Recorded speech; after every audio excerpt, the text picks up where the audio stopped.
नमस्कार दोस्तों, D fine art एक विस्तृत कला सिद्धांत की आज की क्लास में आप सभी का स्वागत है। हमारा आज का कला इतिहास का विषय है इंडियन टेम्पल स्कल्पचर यानी भारतीय मंदिरों की मूर्ति कला, जिसमें हम स्कल्पचर के बारे में, स्कल्पचर के विभिन्न प्रकारों के बारे में और भारतीय मंदिरों में उसके महत्व के बारे में जानेंगे। तो सबसे पहले बात करते हैं स्कल्पचर की कि स्कल्पचर क्या है। स्कल्पचर विजुअल आर्ट का एक ऐसा रूप है जो त्रिआयामी होता है, 3D होता है। इसमें मोल्डिंग, कास्टिंग, कार्विंग या ऐसी तकनीकों का प्रयोग करके लकड़ी, पत्थर, धातु या फिर फाइबर को घड़कर कोई भी कलाकृति की रचना की जा सकती है। लगभग वे सभी लोग जिन्होंने भारत भ्रमण किया है और विशेष रूप से जिन्होंने दक्षिण भारत का भ्रमण किया है, वो एक इस ऐसे इम्प्रेशन के साथ लौटते हैं कि भारत और विशेष रूप से दक्षिण भारत जो है वो एक मंदिरों की भूमि है। इसे हम ऐसे भी कह सकते हैं कि जो भारत है ये विश्व भर में अपने मंदिरों के लिए बहुत प्रसिद्ध है और इस देश के अंदर हर एक जगह पर बहुत ही प्राचीन समय के मंदिर जो हैं वो मिल जाएंगे।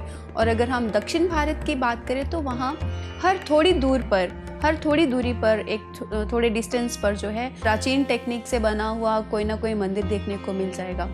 शहरों के अलावा वहाँ के कस्बों और गांवों में भी 2 या 2 से अधिक मंदिरों जो है वो मिल जाते हैं।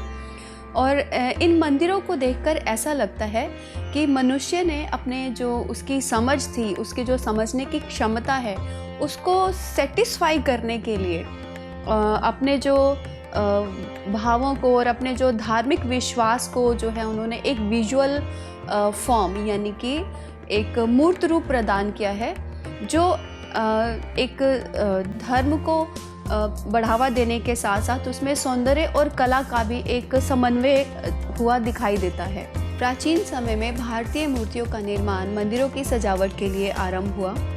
यह प्रक्रिया रॉक कट टेम्पल स्कल्पचर से शुरू होकर धीरे धीरे जो है विशालकाय रथों के निर्माण तक पहुंची, जिसने स्ट्रक्चरल आर्ट को बहुत प्रमोट किया। इसका आरंभ गुप्त काल में हुआ, परंतु गुप्त काल से पहले भी इस तरह की मंदिर निर्माण कला के जो प्रमाण है वो मिलते हैं।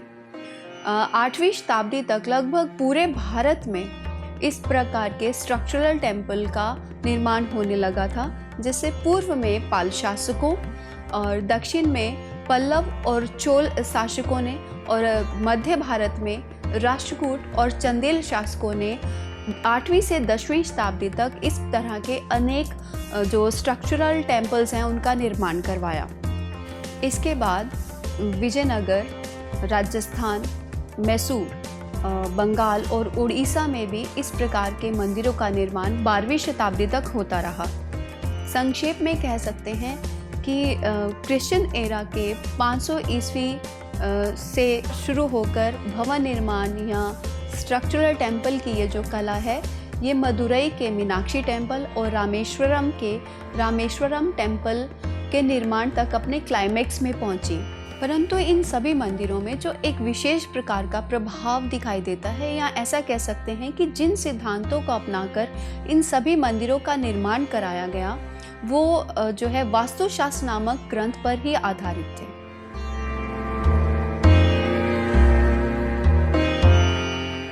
भारतीय मंदिरों को उनके निर्माण के आधार पर 2 भागों में बांटा गया है।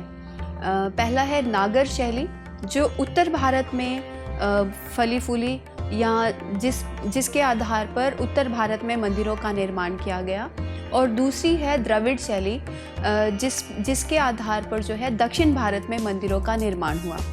इसके अतिरिक्त एक अन्य शैली जो स्वतंत्र शैली के रूप में विकसित हुई, वह जो है वो नागर और द्रविड़ का एक मिला जुला रूप था, जिसे विसारा शैली के नाम से जाना जाता है।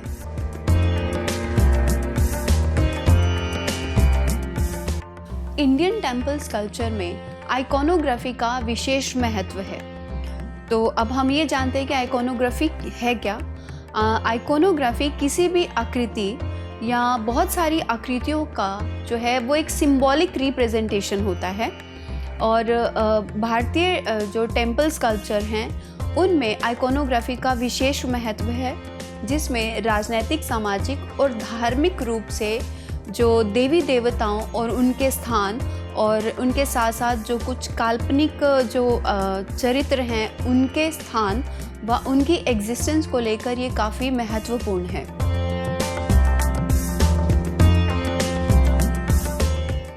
इन मंदिरों में स्कल्पचर और ऑर्नामेंट्स को बहुत ही केयरफुली और बहुत ही तर्कपूर्ण तरीके से प्लान किया गया है। जैसे कि नागर शैली में मंदिर के मुख्य द्वार के बाहर जो है वो नदियों को देवी के रूप में बनाया गया है।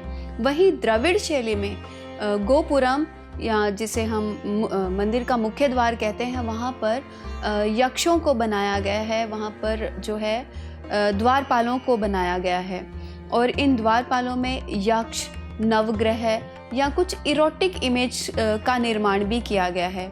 इसके अतिरिक्त जो मेन चैम्बर है, मेन चैम्बर के आउटर जो वॉल्स हैं उसमें मुख्य देवता की जो है वो विभिन्न पोजीशन में अलग अलग आकृतियों के रूप में उसे सजाया गया है।